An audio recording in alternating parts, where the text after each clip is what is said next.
They thought they had won. The Harrington family had everything: old money, a sprawling estate, and the arrogance to match. When they sent that invitation to James's ex-wife Sarah, it wasn't an olive branch, it was a weapon. They wanted her to watch from the back row, while James married a younger, wealthier heiress. They wanted her to feel small. They wanted her to regret leaving. But they made one critical mistake: they didn't check who was on the guest list of fate. Sarah didn't just show up. She arrived in a blood-red dress leading 3 identical toddlers by the hand, and by the time the cake was cut, the Harrington legacy was in ashes. This is the story of how one woman turned a humiliation ritual into a massacre of secrets.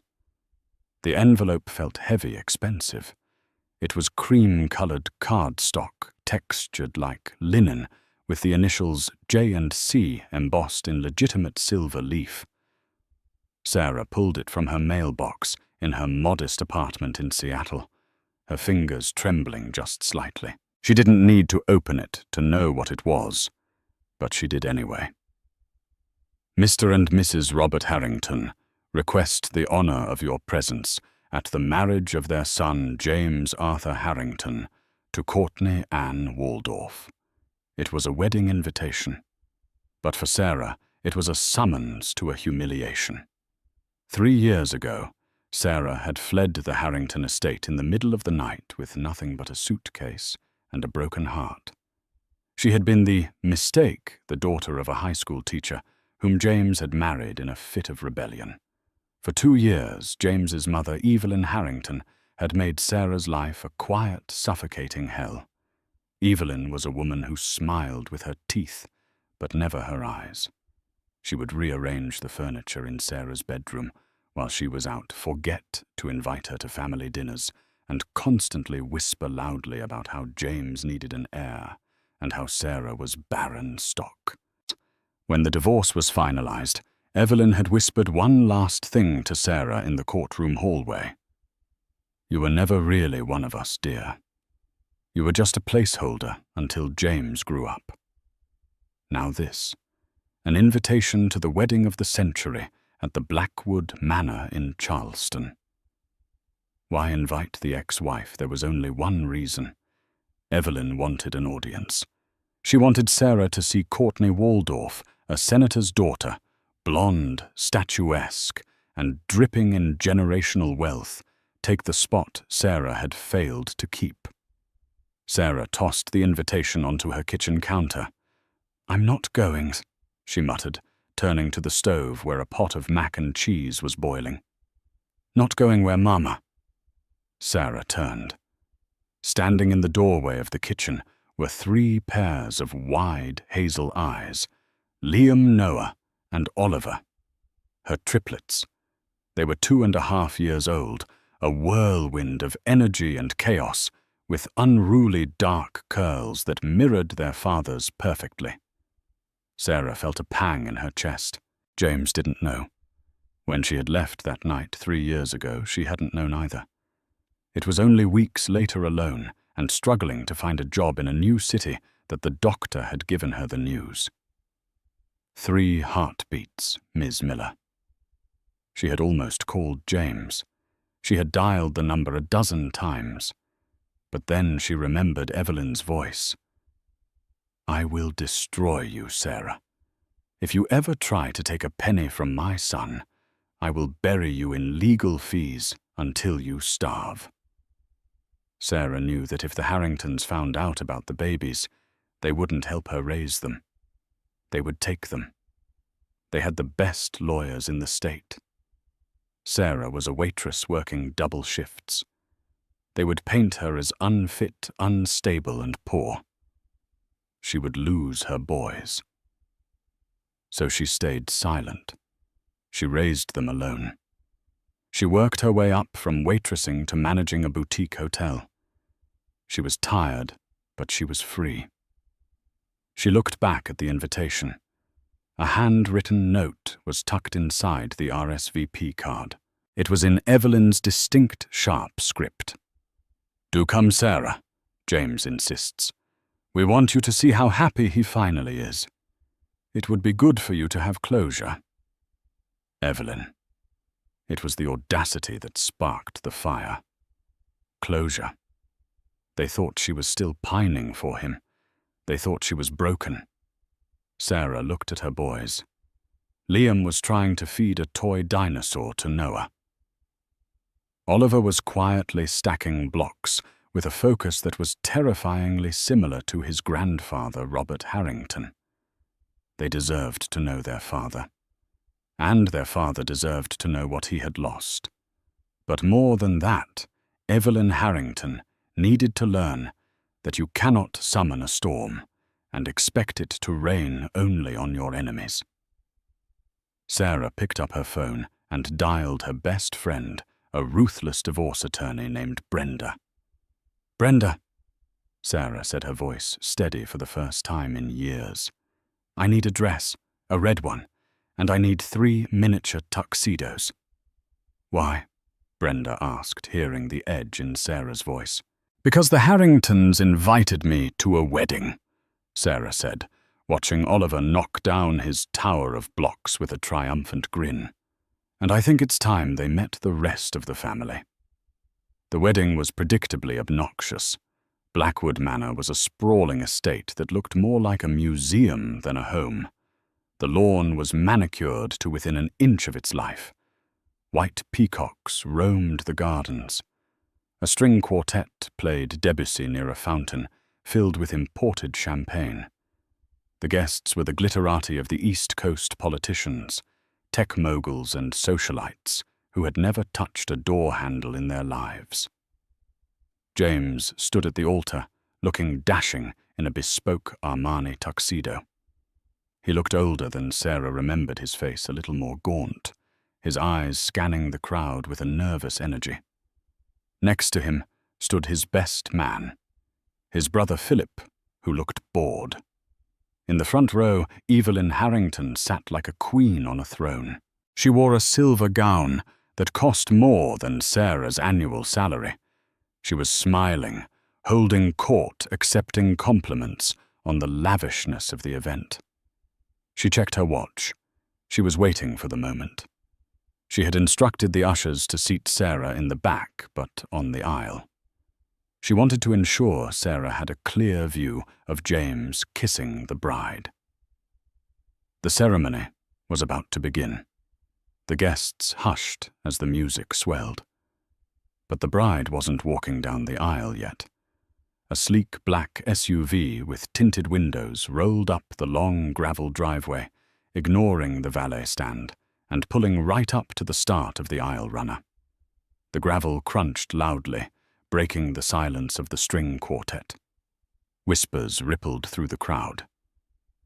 "Who is that?" "Is that part of the show?" The driver's door opened, and a uniformed chauffeur stepped out. He walked around to the back passenger door and opened it. First a leg emerged, a stiletto heel sharp enough to kill a man, then the dress. It was a deep blood-red silk that hugged every curve, flowing like liquid rubies. It was inappropriate. It was loud. It was magnificent. Sarah stepped out. She had cut her hair into a sharp bob that framed her face, and her makeup was flawless. She didn't look like the timid, mousy teacher James had divorced. She looked like a movie star. A collective gasp went through the crowd. Evelyn's head snapped around. Her smile faltered. But Sarah didn't walk down the aisle immediately. She turned back to the car. She leaned in and extended a hand. "Come on, boys," she said, her voice carrying in the stunned silence. "Hold hands." Out of the car hopped 3 toddlers. They were dressed in identical miniature black tuxedos with little red bow ties that matched their mother's dress. The silence at Blackwood Manor was absolute. Even the birds seemed to stop singing. The boys were carbon copies of James. They had the Harrington nose, the dark curls, the distinct hazel eyes. There was no denying it. You could have taken a baby photo of James and placed it next to any of them, and it would be a match. Sarah took a deep breath. She held Liam's hand, who held Noah's, who held Oliver's. "Chin up," she whispered to them. She began to walk, not to the back row where she was assigned. She walked straight down the center aisle. The guests parted their necks, craning. The whispers turned into a roar. "Are those... They look just like him. Oh my God. Look at Evelyn's face." James, standing at the altar, went pale. His mouth opened, but no sound came out. He looked from Sarah to the three boys, and his knees visibly buckled. Philip had to grab his arm to keep him upright. Evelyn stood up. She forgot her dignity. She forgot the senator sitting 3 rows back. She pointed a shaking finger at Sarah. "What is the meaning of this?" Evelyn shrieked. Her voice cracked, ruining the serene atmosphere she had paid $500,000 to curate. Sarah stopped 10 feet from the altar. She looked stunning, vibrant, and dangerous against the backdrop of white flowers and pale pastels. She looked directly at Evelyn, ignoring James completely. "You invited me, Evelyn," Sarah said, her voice calm and clear. The invitation said, "The Harrington family." I didn't want to be rude and leave the grandsons behind. Grandsons. The word floated in the air like toxic smoke. Courtney the bride had just appeared at the top of the aisle with her father. She froze. She saw the red dress. She saw the children. She saw her groom looking at another woman with a mixture of horror and longing that he had never directed at her. "James!" Courtney cried out, her voice shrill. "Who are they?" James stumbled forward, leaving the altar. He walked toward Sarah as if in a trance. He fell to his knees in the grass right in front of the 3 boys. "Sarah," he whispered, tears instantly filling his eyes. He reached out a trembling hand toward Oliver. Are they mine?" "They're yours, James," Sarah said, her voice devoid of pity. "Meet Liam, Noah, and Oliver. They turned 2 last month. You missed the party." Evelyn was rushing over now, her face purple with rage. "Liar! She's a liar!" Evelyn screamed, grabbing James by the shoulder to pull him back. "She's a gold digger. She probably adopted them.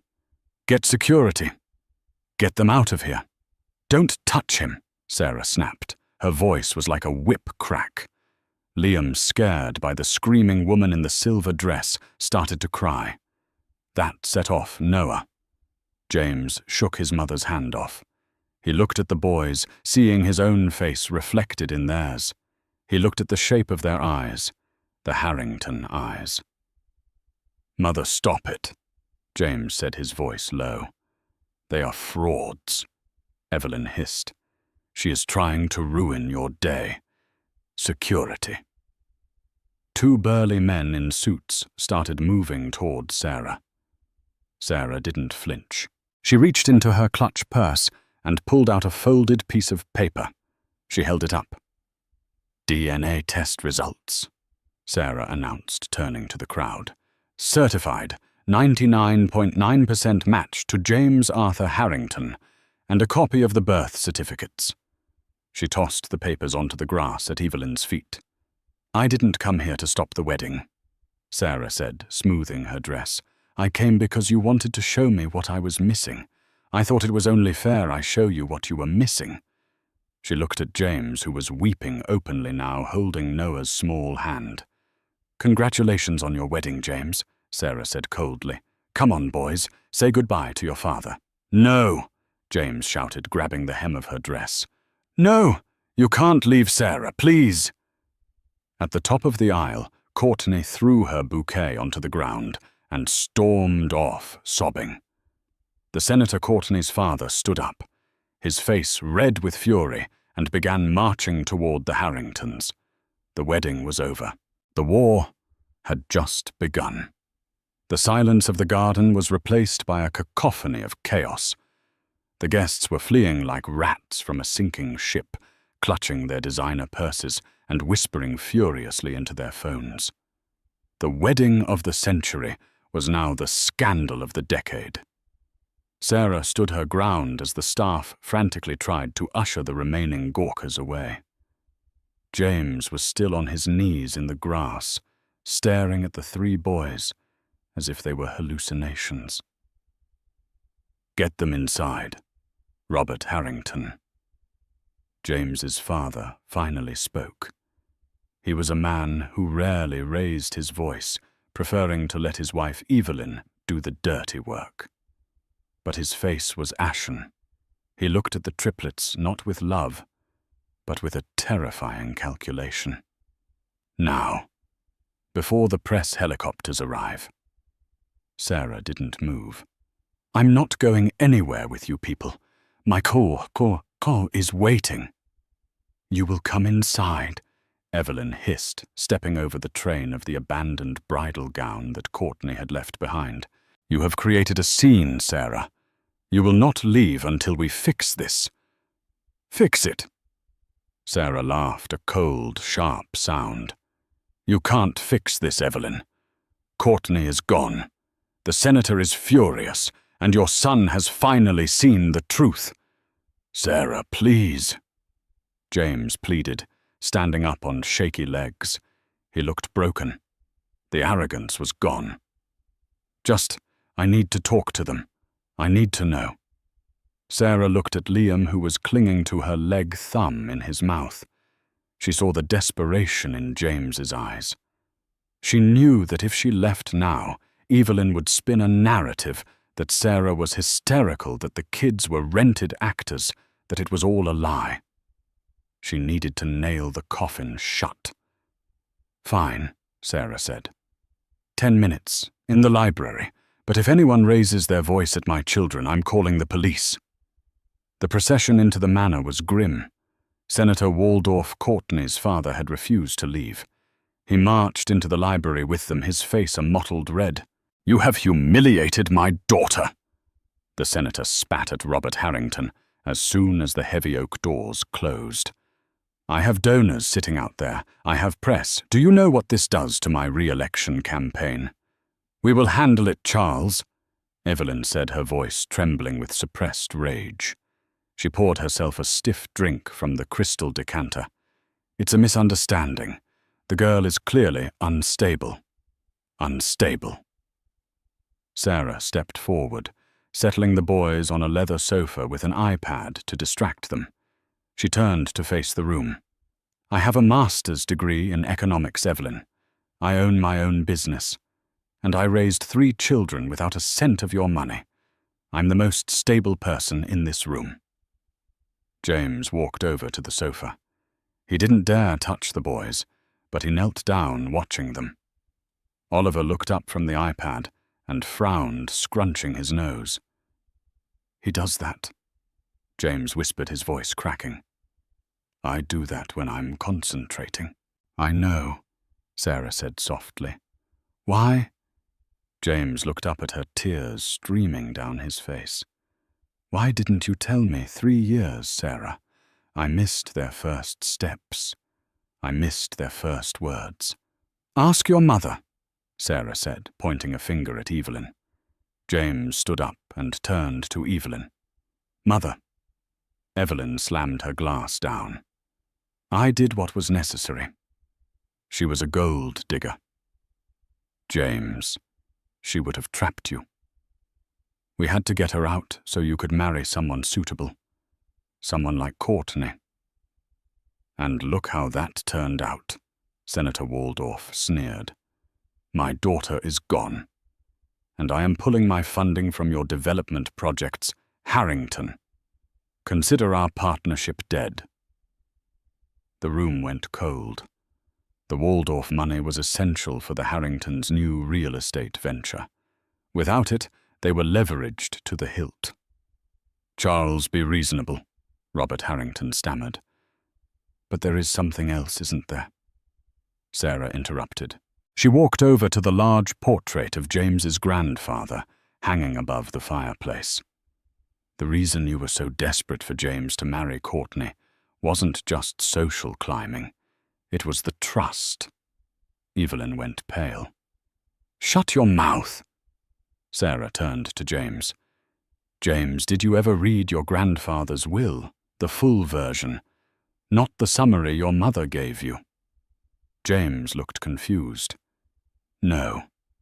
"Why, the Harrington Family Trust," Sarah recited from memory, "stipulates that the bulk of the estate, including the control of the company, shares, does not pass to the heir until he produces a legitimate male successor.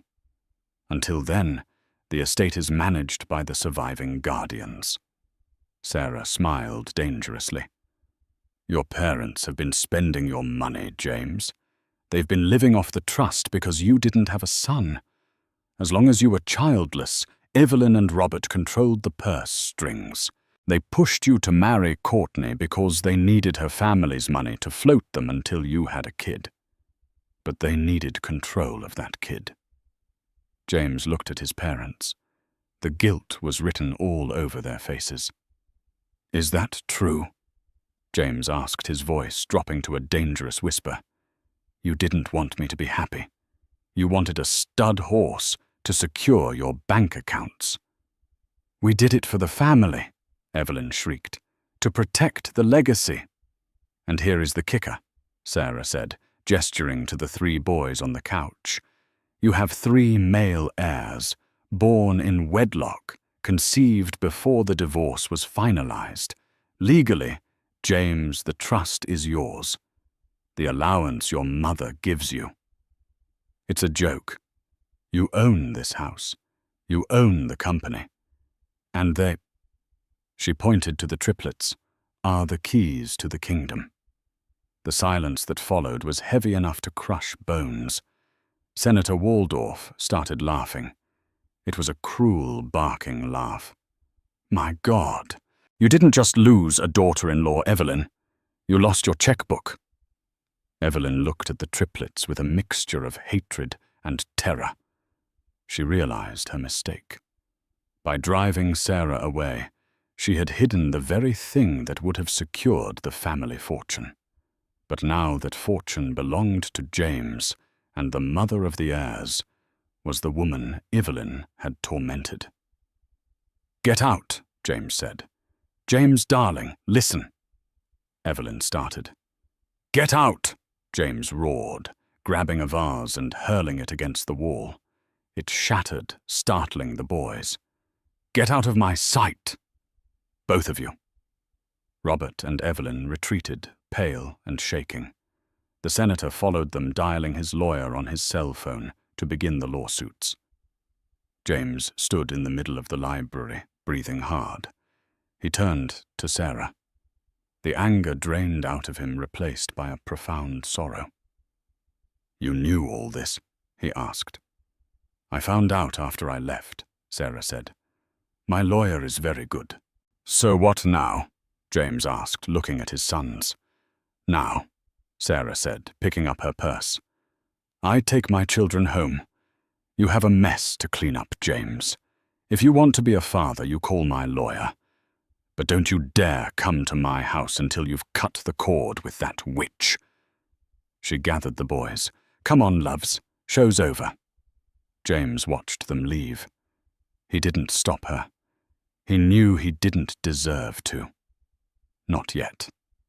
3 days later, Sarah was in the playroom of her small townhouse folding laundry while the boys watched cartoons. The adrenaline of the wedding had faded, replaced by a gnawing anxiety. She knew Auntie Evelyn Harrington. She knew the woman was like a viper. She didn't strike once and give up. She struck until the poison took hold. The doorbell rang.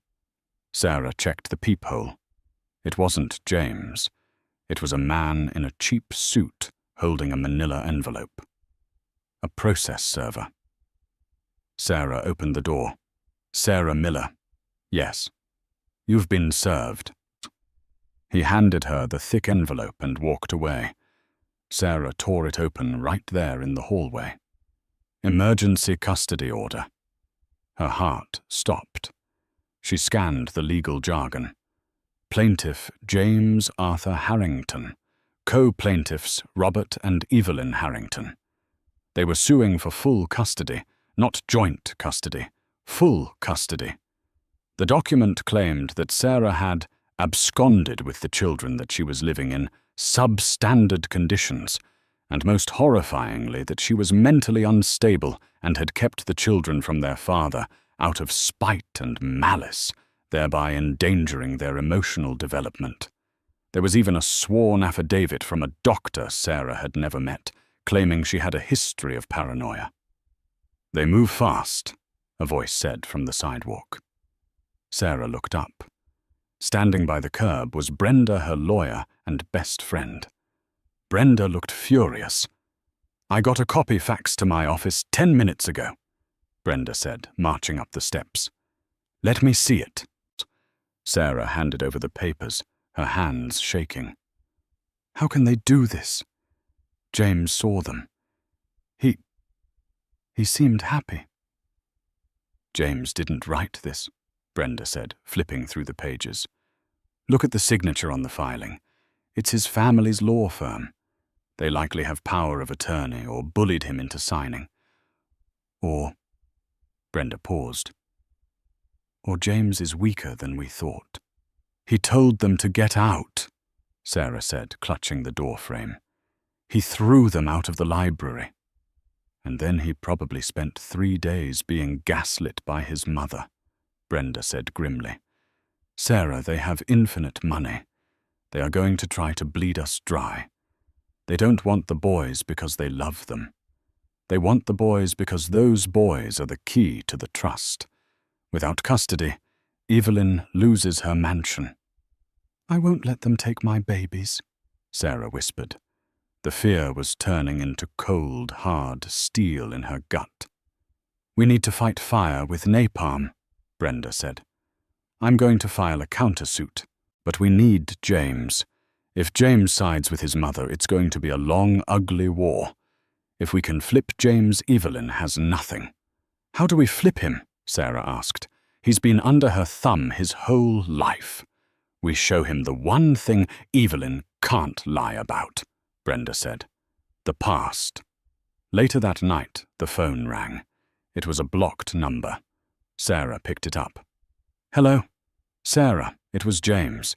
He sounded drunk, or exhausted, or both." "James," Sarah said, signaling to Brenda, who was sitting at the kitchen table with a notepad. Brenda motioned for her to put it on speaker. "I didn't sign it," James slurred. "The papers. I didn't read them. Mother said it was just to establish paternity formally. She said it was standard procedure." "It's an emergency custody order, James," Sarah said, her voice trembling. "She's trying to take the boys away from me. She's claiming I'm crazy." There was a silence on the line, then a crash, as if James had knocked something over. "She lied to me," James whispered. "Again." "James, you need to listen to me," Sarah said urgently. "You are 30 years old. You are the father of 3 children. You have to choose. Right now. Are you Robert and Evelyn's puppet, or are you a father?" "I don't know what to do," James sobbed. "They locked the gates. They have security everywhere. They told me you were planning to flee the country with the boys. They said you bought tickets to Paris." "I work at a hotel, James. I can barely afford tickets to the zoo," Sarah shouted. "They are isolating you, just like they isolated me." "I want to see them," James said. "I want to see my sons." "Then come get us," Sarah said. "But not at the house. They'll be watching the house. Meet me at the place where we actually got married, not the church. The real place." There was a pause. James's breathing hitched. The diner, Sarah confirmed. "Midnight. Come alone. If I see one lawyer, one security guard, or your mother, you will never see us again. I will disappear, James. And this time you won't find me." She hung up. Brenda looked at her. The diner. That's risky. It's the only place Evelyn doesn't know about, Sarah said. We eloped there before the big ceremony. It was the only time James was ever truly himself. If that James still exists, he'll be there. And if he's not? Brenda asked. Sarah walked over to the drawer where she kept a small velvet box. Inside was a cheap plastic ring James had won for her at a carnival 10 years ago. Then I destroy the Harrington family, Sarah said. I have one card left to play, and it will burn Blackwood Manor to the ground. At midnight, the roadside diner on the edge of town was bathed in the buzzing neon glow of a flickering "open" sign. It was pouring rain, a classic dramatic storm. Sarah sat in a booth at the back, facing the door. Brenda was in the car outside, watching the perimeter. The boys were with Sarah's mother for the night. This was dangerous ground. At 12:15 a.m., the door chimed. James walked in. He was soaked. He wasn't wearing a tuxedo or a suit. He was wearing jeans and a hooded sweatshirt, looking like the college boy Sarah had fallen in love with. He looked around frantically until he saw her. He rushed over and slid into the booth. He looked terrible. Eyes bloodshot stubble on his chin. You came, Sarah said, not smiling. I climbed out the window, James said, wiping rain from his face. Philip was guarding my door. My own brother. They think I'm having a breakdown. Are you? Maybe, James laughed bitterly. I found out I have 3 kids and my entire life is a lie. Who wouldn't break? He reached across the table, trying to take her hand. Sarah pulled back. Not yet, she said. She pulled a folder from her bag. Brenda pulled some strings. These are the financial records for the Harrington Trust for the last 3 years. She slid the papers to him. Look at the dates, James. James squinted at the spreadsheet. I don't understand. The date I left, Sarah pointed. 3 years ago. 2 days after I left, a withdrawal was made from the trust. $2 million, labeled consulting fees. Okay, the consulting firm is owned by a man named Dr. Aris Thorne, Sarah said. Does the name ring a bell? James frowned. Thorne, he was the doctor, the fertility specialist Mother sent us to. Exactly, Sarah said. The doctor who told me I was barren. The doctor who told you that my eggs were non-viable and that we would never conceive naturally. James froze. The color drained from his face. She paid him, Sarah whispered. $2 million, James. She paid him to lie to us. There was never anything wrong with me. She wanted you to think I was broken, so you would agree to the divorce. She knew that if we had a child, she would lose control of the money. So she made sure we thought we couldn't. James stared at the paper. The numbers blurred. The betrayal was so absolute, so monstrous, it was hard to comprehend. His mother hadn't just been mean. She had medically gaslit them. She had stolen years of his life. She had almost stolen his children. She sterilized our marriage, James whispered. The horror in his voice was real. She tried to, Sarah corrected. But nature found a way. We conceived the triplets naturally, James. Probably the night we came back from that terrible anniversary dinner. James closed his eyes. His fists clenched on the table until his knuckles turned white. I'm going to kill her, he said simply. No, Sarah said. Death is too easy. We don't want revenge, James. We want justice, and we want the future. She leaned in. You are going to go back there. You are going to pretend you are broken. You are going to sign whatever papers she wants, and then at the custody hearing on Friday, you are going to do exactly what I tell you. James looked at her. For the first time in years, the fog in his eyes cleared. He saw the woman he had loved, the woman who was stronger than he had ever been. "Tell me what to do," James said. "I'm listening." James climbed back through his bedroom window at Blackwood Manor at 3:00 a.m., soaking wet and shivering, but not from the cold.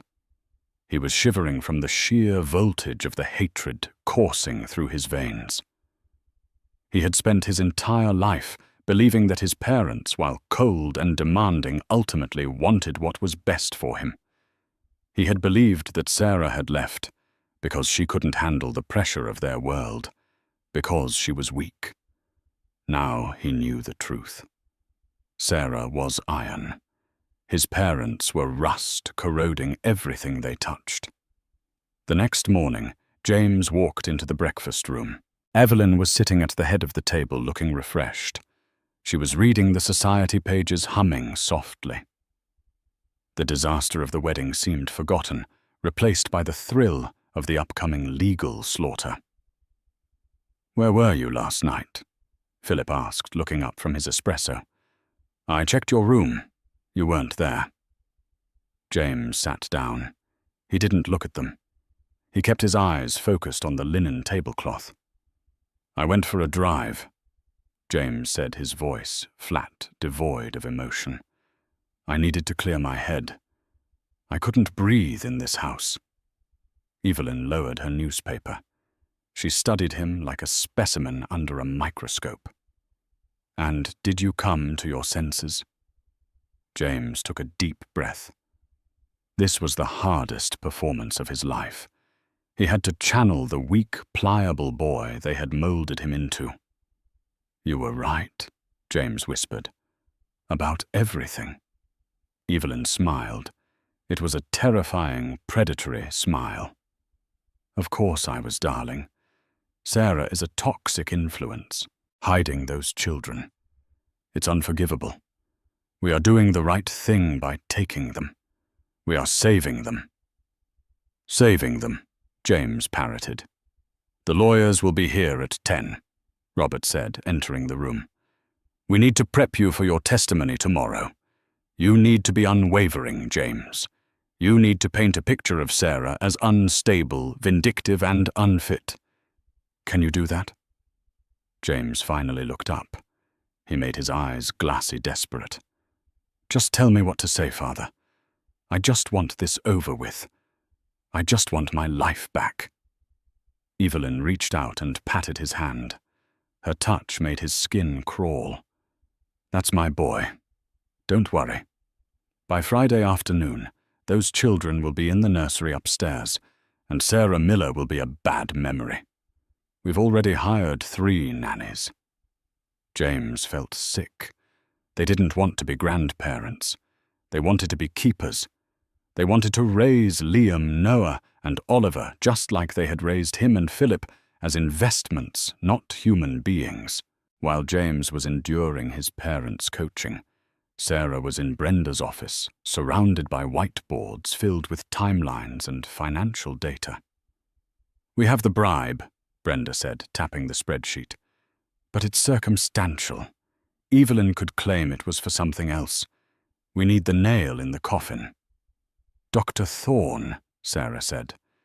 "He's gone to ground," Brenda said. "His practice is closed for renovations. He knows what's coming." "Find him," Sarah said. Her voice was hard. "He took $2 million to tell me I was broken.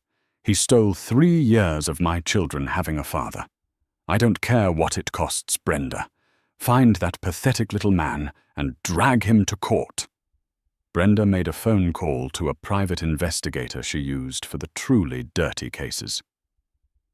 That night, the eve of the hearing, the tension in Blackwood Manor was palpable. Evelyn was celebratory, already planning the welcome home party for the Triplets, a party Sarah wouldn't be invited to. James sat in his room staring at the single text message on his burner phone. It was from Sarah. "Thorne is secured. Tomorrow we burn it down." James deleted the message, crushed the phone under his heel, and flushed the pieces down the toilet. He looked at himself in the mirror. He looked like a Harrington, poised, wealthy, untouchable. "Time to play the part," he whispered to his reflection. The family court hearing was closed to the press, much to Senator Waldorf's disappointment. He had wanted a front-row seat to the Harringtons' public flaying. But inside the mahogany-paneled courtroom, the atmosphere was more intense than any gladiatorial arena. Evelyn and Robert sat on one side, flanked by 4 of the most expensive lawyers in the state. They looked serene, confident in their wealth and their purchased justice. On the other side sat Sarah and Brenda. Sarah wore a simple navy suit. She looked calm, immovable. The Harringtons' lead lawyer, Mr. Sterling, began his opening statement. It was a brutal character assassination. He painted Sarah as a mentally instability gold digger who had kidnapped her own children to extort the wealthy family she had married into. He used words like hateful, manipulative, and dangerous. Evelyn watched Sarah, waiting for the outburst, the tears. But Sarah just made notes on a legal pad. Then Sterling called his star witness. "Your Honor, I call James Harrington to the stand." James walked to the witness stand. He looked impeccable in a charcoal suit. He avoided eye contact with Sarah. Evelyn smirked. This was it. The final nail. Sterling approached the stand. "Mr. Harrington, could you describe for the court your relationship with your ex-wife, Sarah Miller?" James took a deep breath. He looked at the judge, a stern, no-nonsense woman named Judge Patterson. "My relationship with Sarah was built on a lie," James said clearly. Sterling nodded. "Exactly. A lie she perpetuated. Correct. Hiding your children." James paused. He turned his head slowly and looked directly at his mother. Evelyn's smile faltered slightly at the coldness in his eyes. "No," James said. "The lie my mother perpetuated." The silence in the courtroom was absolute. Sterling froze. "Excuse me, Mr. Harrington.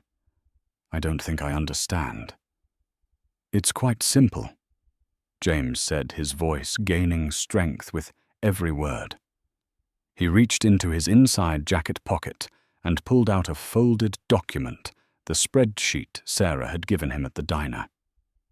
3 years ago, my mother, Evelyn Harrington, paid Dr. Aris Thorne $2 million to falsify medical records.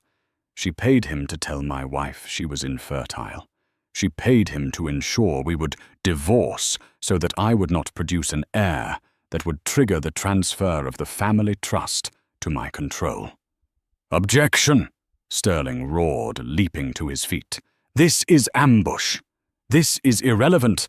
It is entirely relevant to the character of the people seeking custody of my children," James shouted back, standing up in the witness box.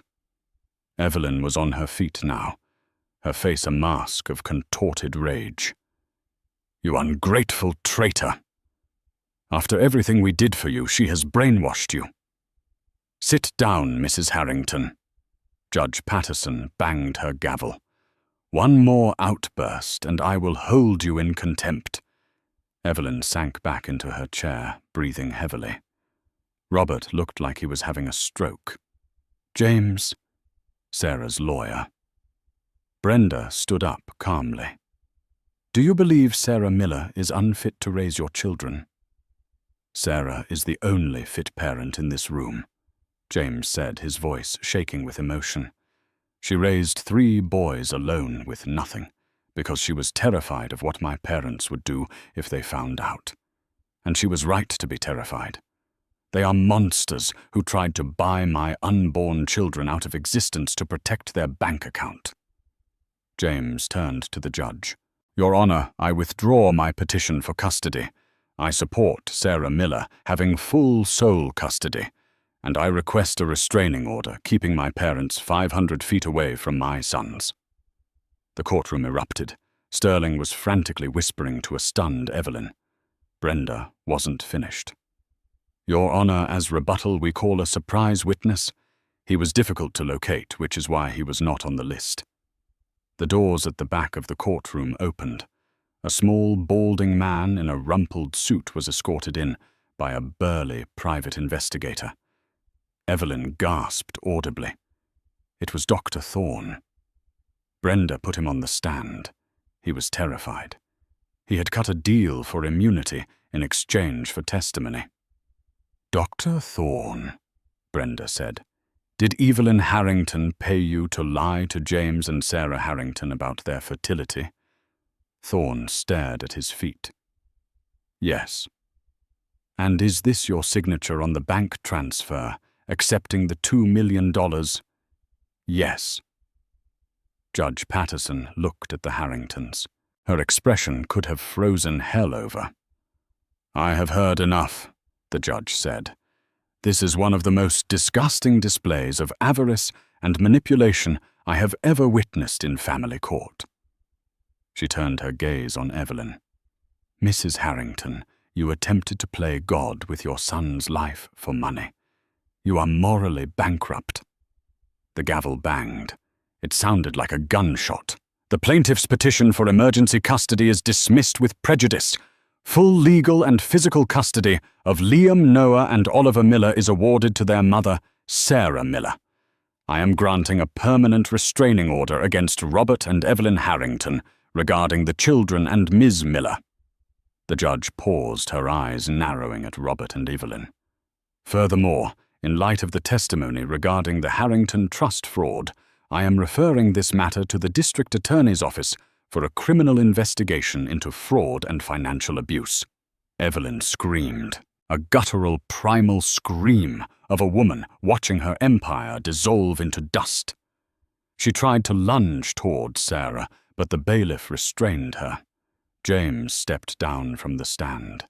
He walked past his parents without a glance. He walked straight to Sarah. He didn't say anything. He just nodded. A nod of respect. A nod of apology. The war was over. The Queen was dead. Long live the mother. The gavel bang that ended the custody hearing didn't just signal the end of a legal battle. It triggered a nuclear winter for the Harrington dynasty. In the days following the verdict, the fallout was not a quiet trickle, but a tsunami. The story of the Red Wedding crash and the subsequent courtroom revelation regarding the fraudulent medical records became national news. Evelyn had wanted her son's wedding to be the social event of the season, and in a twisted monkey's paw sort of way, she got her wish. It was the only thing anyone was talking about, but not for the reasons she had hoped. The tabloids ran wild. The Harrington Horror Show read the headline of the Post. Grandmother Dearest, screamed the Daily Mail. The photograph of Sarah standing in her blood-red dress, flanked by the triplets, was plastered across every social media feed in the country. She became an instant icon of resilience, while Evelyn became the face of aristocratic rot. The district attorney, sensing a career-defining case, wasted no time. With Dr. Thorne's testimony on record and the financial trail exposed by Brenda, the state froze the Harrington assets pending a criminal investigation into fraud, embezzlement, and medical malpractice. The fall of Blackwood Manor was swift and absolute. The bank, realizing that the family's liquidity was tied up in criminal proceedings and that the Waldorf investment was dead, called in the massive loans that had been floating the estate. 10 days after the trial, a foreclosure sign was hammered into the manicured lawn where the peacocks used to roam. The eviction was the final humiliation. Robert and Evelyn Harrington didn't leave in a limousine. They left in a sedan watched by a cluster of paparazzi who had camped out at the gates. The staff had already quit. The friends, who had once fought for invitations to Evelyn's garden parties, now treated the Harringtons like they carried a contagious disease. Their phones stopped ringing. The country club revoked their memberships, citing a violation of moral conduct bylaws. They were forced into a 2-bedroom condo on the edge of the city, a grey, soulless box with thin walls and laminate flooring. For a woman who had spent her life measuring her worth by the thread count of her linens and the zip code of her residence, this was a fate worse than prison. Evelyn spent her days pacing the small living room, muttering about conspiracies and ungrateful children, watching her reflection in a cheap mirror, waiting for a trial that would likely end with her behind bars. James, however, did not go down with the ship. For the first time in 30 years, James Arthur Harrington made a choice that was entirely his own. He refused the trust. He refused to fight for the poisoned legacy. When the lawyers asked if he wanted to contest the freezing of the assets to secure his own portion, James simply said, "Let it burn." He walked away from the wreckage with nothing but his clothes and his car. It was terrifying, but for the first time, the air he breathed felt clean. The transition wasn't easy. The name Harrington was toxic in the business world now. He was rejected from a dozen interviews, the hiring managers looking at him with a mixture of pity and suspicion. But James persisted. He eventually landed a job in sales at a mid-level tech firm in the city. It wasn't glamorous. He had a cubicle, a quota, and a manager who didn't care who his grandfather was. He rented a small 1-bedroom apartment 10 minutes away from Sarah's townhouse. It had a leaky faucet and a view of a brick wall. But to James it was a palace because he paid for it with money he had earned. He spent his evenings reading books on parenting, trying to bridge the 3-year gap of knowledge he had lost. He learned about potty training regression, about dietary restrictions, about the favorite cartoons of 2-year-olds. He was preparing for the most important interview of his life. 2 weeks after the verdict on a crisp Saturday morning, James stood on Sarah's doorstep. He checked his reflection in the glass of the storm door. He looked tired. He had dark circles under his eyes, and his suit was replaced by a soft sweater and jeans. He held 3 small identical plush teddy bears in his arm, a cliché perhaps, but he didn't know what else to bring. His heart was hammering against his ribs like a trapped bird. He had faced boardrooms, hostile takeovers, and his mother's wrath, but nothing terrified him more than what lay behind this door. He knocked. Inside the house was alive with the sounds of chaos, the thumping of small feet, the clatter of toys, the sound of a cartoon playing on the TV. The door opened. Sarah stood there. She looked different than she had in court. She wore yoga pants and an oversized t-shirt, her hair in a messy bun. She looked tired, but happy. She looked real. She saw James, and her expression tightened slightly. The war was over, but the scars were still there. She looked at the bears, then up at his eyes. She saw the fear in them. She saw the humility. "I'm not here to push," James said quickly, his voice raspy. "I know the court gave you everything, and you deserve it. I wanted to drop these off, and maybe if you're okay with it, just see them." For a minute, Sarah leaned against the doorframe. She studied him. She had spent 3 years hating the memory of him, hating the weakness that had let his mother drive her away. But the man standing on her porch wasn't the weak boy she had married. That boy was gone. This was a man trying to build something new from the ashes. She thought about the boys. They had asked about the sad man from the wedding. They were curious. They had a right to know their history, even the jagged parts of it. Sarah stepped back and pulled the door wide open. "Come in, James," she said softly. "But take your shoes off. We just vacuumed." James let out a breath he felt like he'd been holding for a month. "Thank you," he whispered. He stepped into the warmth of the hallway. The smell of pancakes and laundry detergent hit him, a scent so domestic and normal it made his chest ache. "Liam, Noah, Oliver," Sarah called out toward the living room. "Pause the show for a second." There was a groan of protest, and then the sound of 3 pairs of feet thundering down the hallway. The triplets skidded to a halt at the end of the rug. They were wearing mismatched superhero pajamas. They looked at the stranger in the hallway with wide hazel eyes, eyes that mirrored James's own perfectly. James felt his knees go weak. He slowly lowered himself to the floor, ignoring the stiffness in his back until he was on their eye level. He didn't reach out. He didn't try to grab them. He just sat there, letting them assess him. He held out the bears. "Hi," James said, his voice trembling. "I brought you these. I heard you like bears." Noah, the boldest of the 3, took a step forward. He snatched a bear, inspected it critically, and then hugged it. Liam and Oliver followed suit, cautious but interested. "Are you the man from the grass?" Oliver asked, tilting his head. James swallowed the lump in his throat. Yeah, that was me."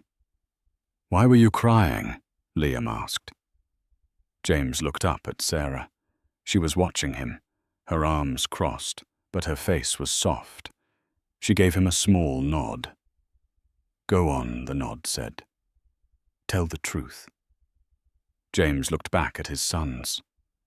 "I was crying because I was happy," James said, tears finally spilling over his lashes. "I was happy because I finally found you." "Who are you?"